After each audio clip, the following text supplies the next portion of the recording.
నమస్తే, welcome to our channel. తెలంగాణలో మే 1 నుంచి సింగిల్ స్క్రీన్ థియేటర్లు క్లోజ్ అని అంటున్నారు. యాక్చువల్లీ ఎందుకు క్లోజ్ అవుతుంది, ఆ వివాదం ఎక్కడ జరుగుతుంది అనే దాని మీద మన సీనియర్ జర్నలిస్ట్ హేమసుందర్ గారిని అడిగి తెలుసుకునే ప్రయత్నం చేద్దాం. సార్ నమస్కారం. నమస్తే అండి. సార్, థియేటర్ల యాజమాన్యానికి నిర్మాతలకి ఒక వివాదం జరుగుతున్నది. ఇప్పుడు ఆ వీడియో అనేది, ఆ వార్త అనేది బాగా వైరల్ అవుతుంది సార్. అసలు ఎందుకు ఆ వివాదం, దేనికి, అసలు ఏం జరుగుతుంది? అంటే ఫస్ట్ నుంచి బంద్ అని అంటున్నారు. 23 థియేటర్ల వాళ్ళు ఏమంటారంటే మాకు పర్సంటేజీ విధానమే కావాలి. ఓకే, 2 రకాల విధానాలు ఉన్నాయి. రెంటల్ విధానం ఒకటి, పర్సంటేజ్ విధానం ఒకటి.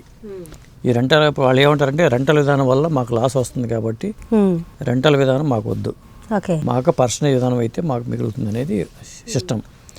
ఇక్కడ ఇది పెద్ద క్లిష్టమైన సబ్జెక్ట్. ఇది చెప్పాలంటే ఈ సినిమా ఫీల్డ్లో ఉండే వాళ్ళకి అర్థమవుతుంది తప్పితే మామూలు మనలాంటి వాళ్ళకి ఇది ఒక అర్థం కాదు. ఎందుకంటే సినిమా కొత్తగా తీసే నిర్మాతలు కూడా చాలా వరకు అర్థం కాదు. అందుకని అర్థమైన వాళ్ళని వాళ్ళు ఈ కలెక్షన్స్ విషయంలో పెట్టుకుంటారు, లెక్కల ఒక్కలు తెలియడానికి పెట్టుకుంటారు. ఒక సినిమా రిలీజ్ చేస్తాం అనుకుందామండి.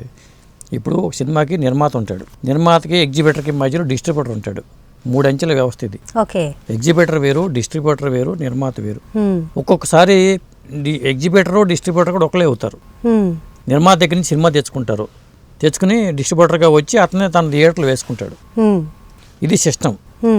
ఈ సిస్టంలో ఏమవుతుందంటే వారానికి థియేటర్కి రెంటో సపోజు ఒక 4 లక్షలు అనుకుందాం. ఒక థియేటర్ రెంటో వారానికి 4 లక్షల చొప్పున రెంటల్ విధానం అట్లా ఉంటుంది. అట్లా కాకుండా పర్సంటేజ్ విధానం ఉంటుంది. వచ్చే షేర్ అంటే టికెట్ ట్యాక్స్లు అవన్నీ పోగా నెట్ అంటాం కదా, అంటే గ్రాస్ నెట్ అంటాం, షేర్ అంటాం.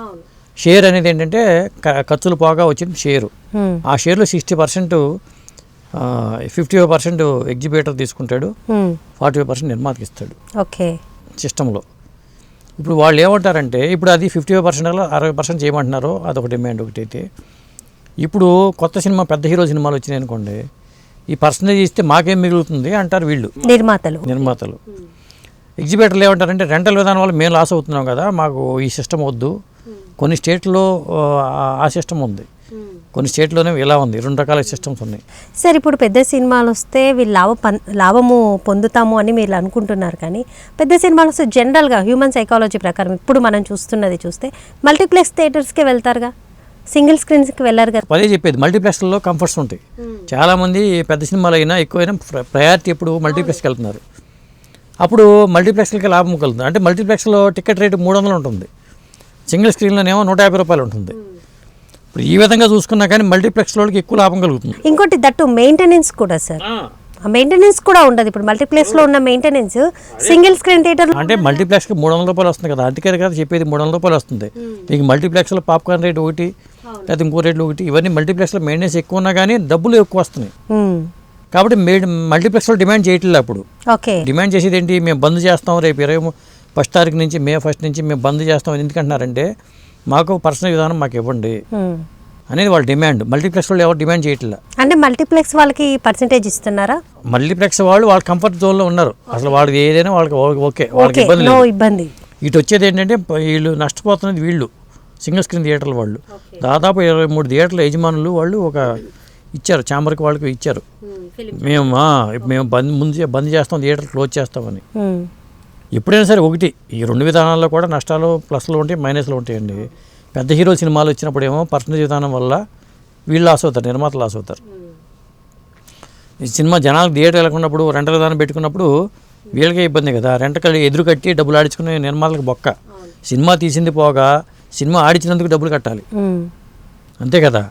ఆ విధంగా కూడా ఇదే 2 వీటిలో ప్లస్లో 2 వీటిలో మైనస్లు ఉన్నాయి. అదే చెప్పేది, ఇది ఒక చిక్కుముడి. దీన్ని విడగొట్టడం అంత తేలిక కాదు, అంత ఈజీ కూడా కాదు, అంత ఈజీ కాదు. అంటే ఒకటి మాత్రం వాస్తవం అండి, నిర్మాత అంత ఖర్చు పెట్టి తీసినప్పుడు నిర్మాత మిగలాలి నిర్మాత అనుకుంటాడు. థియేటర్ యజమాని అంత ఖర్చు పెట్టి థియేటర్ కట్టుకున్నందుకు తనకి ఏం లేకపోతే ఇప్పుడు ఇల్లు కట్టుకునే యజమాని అద్దెకించుకుంటాడండి, ఒక పర్సన్ ఉంటాడు, మిగతా అద్దెకించుకుంటాడు. ఎందుకంటే ఆ విధంగా ఖర్చును రాబట్టుకోవడానికి ఒక సేఫ్ జోన్లో ఉండడానికి పెట్టుకుంటారు ఏదైనా సరే. ఇప్పుడు అంత పెద్ద థియేటర్ కట్టుకుని రెంటక రాకపోతే, ఫినాలి ఖర్చులు రాకపోతే ఆ థియేటర్ క్లోజ్ అవుతుంది కదా. చాలా థియేటర్లు మూతపడిపోయి షాపింగ్ కాంప్లెక్స్గా మారిపోతున్నాయి, థియేటర్లు కడతలా షాపింగ్ కాంప్లెక్స్గా మారిపోతున్నాయి. అప్పుడు థియేటర్లు లేకుండా పోతాయి. ఇప్పుడు అలా జరిగాయి కూడా కొన్ని థియేటర్లు జరుగుతున్నాయి. తెలుగు రాష్ట్రాల్లో ఒకప్పుడు 3500 థియేటర్లు ఉండేయండి.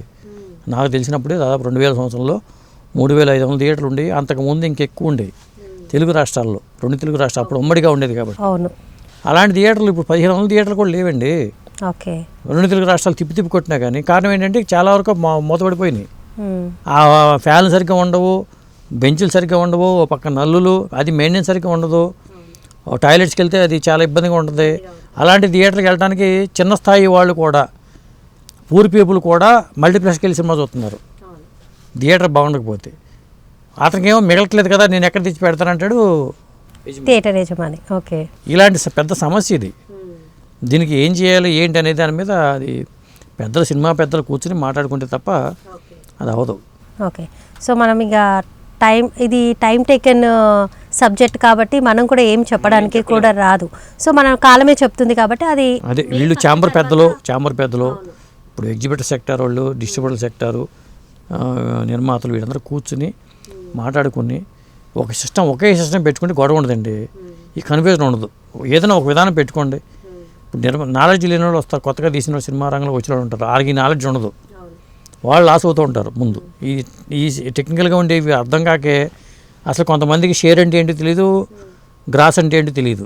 సార్ ఇంకొకటి సార్, ఇప్పుడు మల్టీప్లెక్స్ అంటాము, వాళ్ళు చాలా సేఫ్ జోన్లో ఉన్నారు అని అంటారు. కానీ కొన్ని సినిమాలు కూడా మల్టీప్లెక్స్లో ఒక 5 మెంబర్స్, ఒక 10 మెంబర్సే ఉంటారు.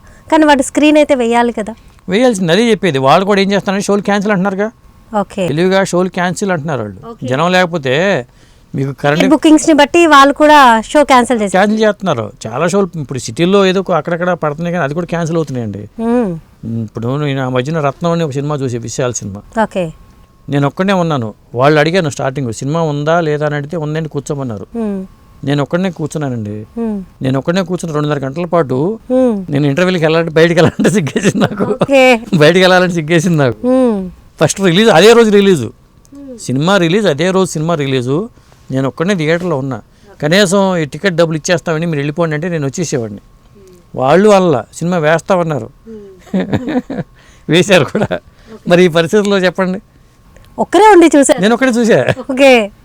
మామూలుగా జనరల్గా ఒక థియేటర్లో ఒక్కరుండి సినిమా చూస్తే అది డే అది ఇది అంటారు. వేళ నేను వెళ్ళిపోతే మధ్యలో వాళ్ళు ఏమైనా ఆపేవాళ్ళని తెలీదు, నేను ఒక్కనే ఉండి చూసా. ఓకే. సో దీనికి పరిష్కారం అనేది కాలమే చెప్తుంది. అదే ఇక పెద్దలు కూర్చొని మాట్లాడుకుని ఎవరు నష్టపోకుండా ఏదైనా మధ్య మార్గం సామరస్యంగా కూర్చొని మాట్లాడుకొని క్లియర్ చేసుకుని బెటర్. ఓకే సార్, నమస్తే. నమస్తే.